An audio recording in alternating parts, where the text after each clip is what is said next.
Hello there. Welcome to Coaching with Tally. I have a question for you. When was the last time that you stopped to thank yourself for the progress that you're making?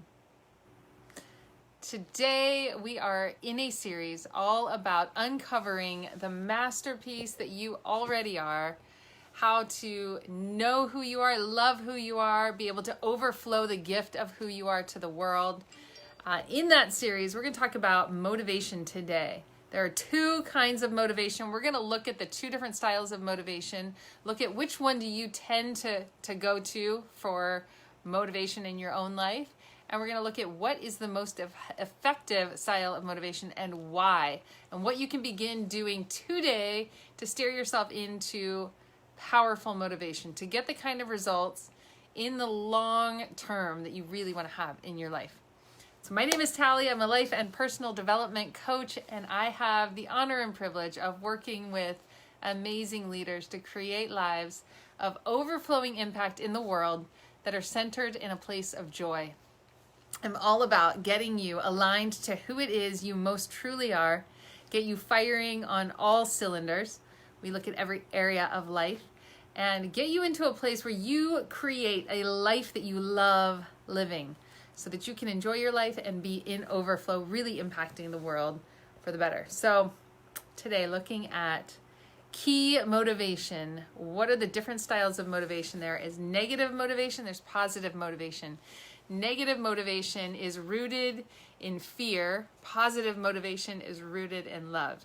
And at the base of all motivation is one of those two things. You're either motivated out of fear or you're motivated out of love. And so I want to look at each of these two styles, why we use them, what's driving them, what are the effects of them, and we're going to let you decide which way you want to self-motivate going forward. So self-beat up is a piece of that negative motivator. So when you are motivated out of fear, you have this kind of negative driver. Often there's just the voice of this inner critic that's like, some message around not enough, usually. Like you're not doing it well enough, you don't know your stuff enough, you haven't worked hard enough, you aren't trying hard enough. It's like some message around not being enough. And then the other one is positive. So let's just look for a second at the negative motivation style. So when you are in this place of self-beat up, you actually are increasing your cortisol levels. You're tapping into this place because of the fear. That's that fight or flight part of your brain. It releases cortisol into your brain, which can short-term spark movement because you're increasing your stress level. And so when you're increasing your stress level, like you kind of get into action a lot of times, but it's usually shorter term. Over the long term, you actually destroy trust in yourself. You undermine your own confidence, and it just stops being effective over time. You just lose energy. It drains energy from your motivation, from your really just your whole system, the whole way that it's working. You drain energy when you are criticizing, and trying to motivate yourself from a negative, fear-based place. The other alternative is, and I want to quote this study real quick before we move into the positive. So there was a study done, 5 psychological studies that they brought together to look at that were conducted by the Society for Personality and Social Psychology, and it demonstrated a consistent pattern of, it showed the negative relationship between self-criticism and goal progress. So they just did all of these studies where they showed, what does self-criticism do to the progress of your goals moving forward? And when self-criticism was controlled, participants reported significantly more goal progress. And in the same way, participants that reported significantly less progress toward their goals, they consistently ranked higher in self-criticism. So there's this clear link between self-criticism and not actually accomplishing what it is that you're trying to create, what your goals are. And so as a life and personal development coach, I work with clients all the time, and we look at goal progress. That's like one of the big things that we're all about. getting clear about where you are, getting really clear about what it is you want to create in your life, and then steps toward getting there. What are the clear goals and steps we're gonna use to create the results that you want so that you can have a life that you love living?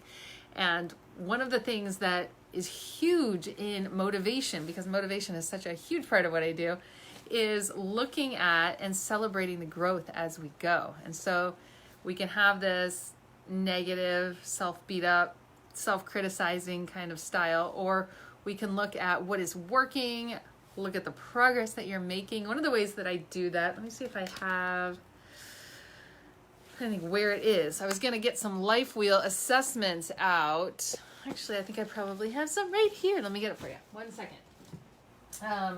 So life wheel assessment is a really beautiful tool. I should have gotten this up before my thing, but let me just show you. This was, let me see whose this is.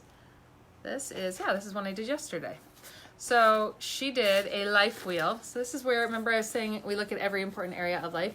So this is a life wheel. There's nobody's name on the front, so it's confidential. We look at the 8 most important areas of life. So I have a pie graph here. Basically, we rank based on satisfaction level for every important area of life. 1 is in the middle, 10 is on the outside.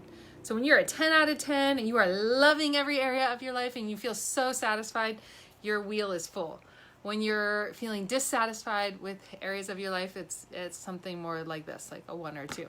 So this was her initial life wheel assessment, and she got clear on where she was at. And then every 3 months, I do a reassessment with my clients, and we look at what's the progress that's there, because it's like climbing a mountain and never going to the overlook points that just have these beautiful views, which is like the whole point of why you're climbing this mountain, right? To enjoy the journey, to see the beauty along the way. You don't just work hard just to work hard. And usually when we're climbing the mountain, we're only really looking just in front of us. When we're actually walking, we're taking the steps, we're looking, I don't know, 3 to 6 feet in front of us so that we're not tripping on anything. But it's so important to take the time to stop and to look at the progress, to see the overview. So 3 months later, she went from, what was she at, 37% up to a 64%. So we add them all up. 37% satisfaction level with life. So if you just think about your life, like how satisfied am I with my life? How much do I love the life that I'm living? Her thing came out to be around 37%. So she had 37% satisfaction level. And then she got clear about what would make things a 10. She started growing, especially we started focusing on 3 different areas. We're looking at all of them, but really focused on 3. And then look at the results. Come on, up to a 64%. So that's amazing. 37% to 64% satisfaction level in your life. That's like close to double in 3 months' time. Celebrating, stopping, and doing this assessment again, and look at all the things that you are moving forward. Look at how much more satisfied you are in every area of life. It's huge to take the time to celebrate your progress. Take the time to acknowledge the steps that you're taking to move yourself forward. It's so significant. It's so significant. It makes such a difference. I was going to show you another one, but it's in a different spot. So another client that we did on Saturday, I think he started out with a 55% and he's up to a 78% in 3 months, or 3.5, I think, for him. But awesome stuff. And celebrating your progress is huge in terms of building trust for yourself, in terms of up-leveling your confidence. It brings so much joy when you take the time and you acknowledge your effort, you acknowledge your progress, you acknowledge the steps that you're taking, you enjoy the journey and the view from where you're at now. Oh my gosh, I'm getting blown up. So sorry about the distraction there. So climbing that mountain, take time to go to the edge and take advantage of every overlook. Create them, like enjoy the beauty of how much you're leaning into. So when you're focused on not enough, you tend to have this scarcity mentality, like it just steers you into the opposite of abundance. When you are looking at, oh man, everything is figure outable and I can grow and I can just keep learning and stepping, and like every step takes me to a different place. And every time you stop and look at the progress, it's like, wow, it's really, it's just super motivating and encouraging. So positive reinforcement will always be a more powerful motivator long-term for you. So I want to ask you a question. This is your activation for today. This is training your brain to ask the right questions, to ask questions that will make a difference in creating a life that you love living. So I want you to ask this of yourself and really answer it. What am I grateful to myself for working toward in my life right now? So there are things that you are doing that are working toward. It might be in your personal development and growth, your spirituality. It might be in something with your career or calling. It might be progress that you're making towards some kind of financial goal. It might be some way that you're giving back and being in contribution, or a way that you're really taking care of yourself and actively engaging in self-care. It might be something in your relationships with friends or family or a partner, in your romance, love and romance, or it might be in your own health and wellness. What is some area that you are progressing in, that you are moving something forward, you're creating what it is you want in your life? And even if you're not there yet, what can you celebrate in terms of the growth? So the question is, what am I grateful to myself for? What am I grateful to myself for working toward right now in my life? And I would love to see you guys actually post that in the chat box. Whether you're catching this live, whether you're catching this on the replay, if you're seeing this video in a way that you can respond in the chat box below, what is something that you're grateful to yourself for creating in your life right now, that you're grateful for working toward?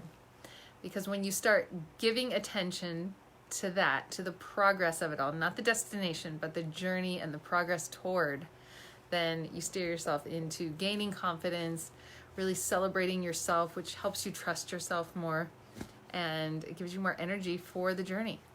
So let's hear what you guys are celebrating. I would love to see it. I know there's a little bit of a delay. It takes a second for it all to come through, and I'm wrapping up, but go ahead and leave a comment. If you find these videos supportive, I really want to encourage you to share this with somebody, or share it on your wall, or share it out to somebody that you know that this would support. So I do this to make a difference. So if there's somebody that you know this would make a difference for, go ahead and share that out. I love it. This is great. I love you guys jumping in and participating. It's awesome. Keep going in celebrating you. Keep going in learning how to motivate yourself through a place of love, not fear, and give that away to other people too. Celebrate the progress in yourself and in others. Sending you so much love today. If you haven't heard it, hey Lucy. Lucy's on too. That's awesome. If you haven't heard it yet today, you are such a gift to this world. You are incredibly loved. Have a beautiful day.